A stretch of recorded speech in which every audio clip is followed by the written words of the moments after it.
اس پیر کا تصور کرو, اس مرید کا تصور کرو کہ پیر بھی کامل ہو رہا ہے, پیر بھی کامل ہے اور مرید بھی کامل ہوتا نظر آ رہا ہے. اپنے دونوں گھٹنوں کو سرکار غریب نواز نے اپنے پیر کے گھٹنے سے ملایا اور نگاہ بھر کر خواجہ عثمان ہارونی نے ان کو دیکھا اور خواجہ غریب نواز نے نگاہ بھر کر اپنے پیر کو دیکھا.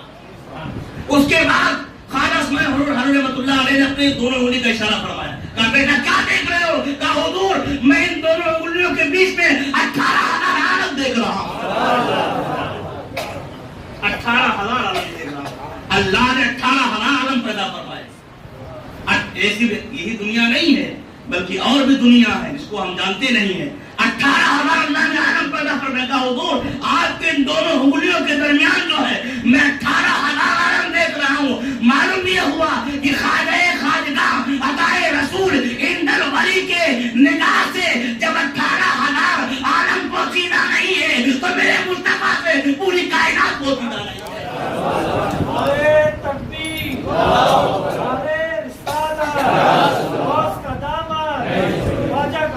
جب ان کے گدا بھر دیتے ہیں شاہان زمانہ کی گولی, محتاج کا نبی عالم ہے, مختار کا عالم کیا ہوگا؟ جب خواجہ کی نگاہ ایسی ہے تو میرے مصطفیٰ کی نگاہ کیسی ہوگی؟ آمنہ کے لال کی نگاہ کیسی ہوگی؟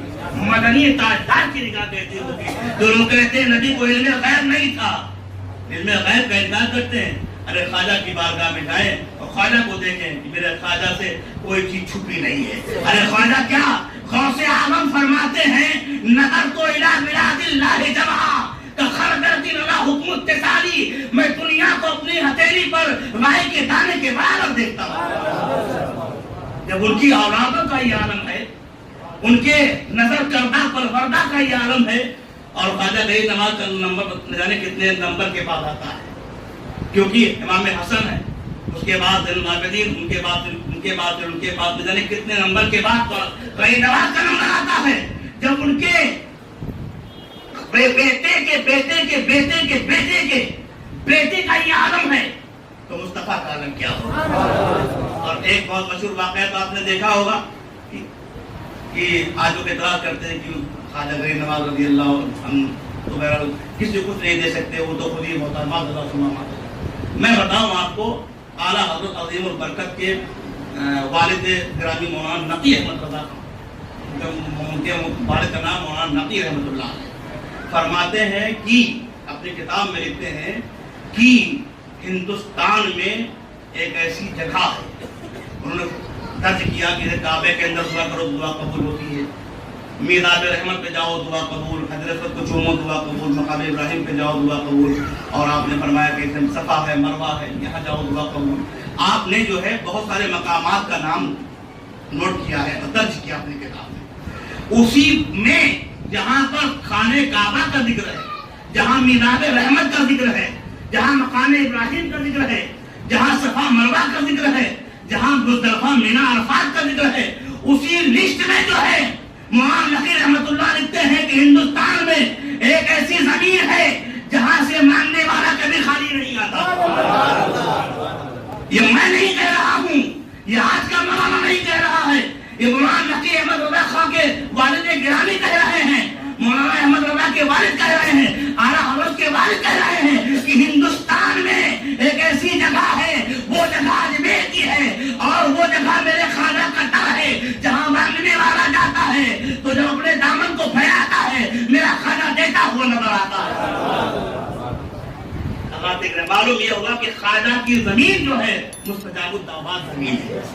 کبھی کبھی بندے مستجاب الدعوات ہوتے ہیں کہ جو کہہ دیا وہ پورا ہو گیا, بندوں میں اس کو کوالٹیز ہوتی ہے بندوں کی بھی جو کہتے ہیں پورا. کبھی کبھی جگہ میں بھی کام ہے, اللہ تاثیر دیتا ہے, جگہ میں تاثیر دیتا ہے, کبھی کبھی جگہ لمحوں میں قبول ہوتی ہے, کبھی جگہوں میں قبول ہوتی ہے, کبھی لمحوں میں قبول ہوتی ہے, کبھی جگہوں میں قبول ہوتی ہے. تو خواجہ کی در اور خواجہ کی چوکھٹ ایسی جگہ ہے ہندوستان میں کہ الحمدللہ اگر صدقے دل سے آپ جائیں اور ارادہ آپ کا مستحکم ہو, پکا ارادہ ہو, عقیدہ بالکل صاف و ستھرا ہو, تو الحمدللہ رب العالمین میرا خواجہ مانگنے والوں کو جو ہے کبھی دھتکارتا نہیں, بلکہ وہ سخی بڑے سخی ہے, سخاوت کا صدقہ عطا فرما دیتا ہے.